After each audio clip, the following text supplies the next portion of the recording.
আপনি কি জানেন প্রথম বিশ্বযুদ্ধে হেরে যাওয়ার পরও জার্মানি এত শক্তিশালী হয়ে উঠল কিভাবে? 1918 সালে জার্মানি হেরে যাওয়ার পর তার সামরিক বাহিনী ধ্বংস হয়ে যায়, কিন্তু তারা এখানেই থেমে থাকেনি। তারা গোপনে তৎকালীন সোভিয়েত ইউনিয়ন, বর্তমান রাশিয়ার কাছ থেকে প্রশিক্ষণ নিচ্ছিল, নিষিদ্ধ অস্ত্র এবং সামরিক পরিকল্পনা তৈরি করছিল। ভার্সাই চুক্তি কাগজে কলমে ঠিক ছিল, কিন্তু তার বাস্তবায়ন দুর্বল ছিল।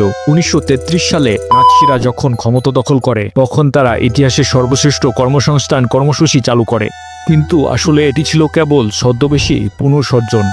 মহাসড়ক নির্মাণ, সামরিক সরবরাহ রুট, কৃষি ট্রাক্টর তৈরি, কিন্তু এগুলো ছিল ট্যাঙ্ক। শুরু থেকে চলছিল বিমান বাহিনী তৈরির কাজ। হিটলার পুনঃসর্জনের জন্য $14 বিলিয়ন ব্যয় করেছিলেন, যা ছিল তখন জার্মানির জাতীয় আয়ের সমান। 1939 সালের মধ্যে বেকারত্ব দূর হয়েছিল এবং জার্মানি বিশ্বের সবচেয়ে শক্তিশালী সামরিক বাহিনীগুলোর মধ্যে একটি হয়ে ওঠে। দ্বিতীয় বিশ্বযুদ্ধে আমরা এমন একটি দেশের কথা জানি যারা একবার পক্ষ বদল করেছিল, কিন্তু আপনি কি জানেন একটি দেশ দুবার পক্ষ বদল করেছিল?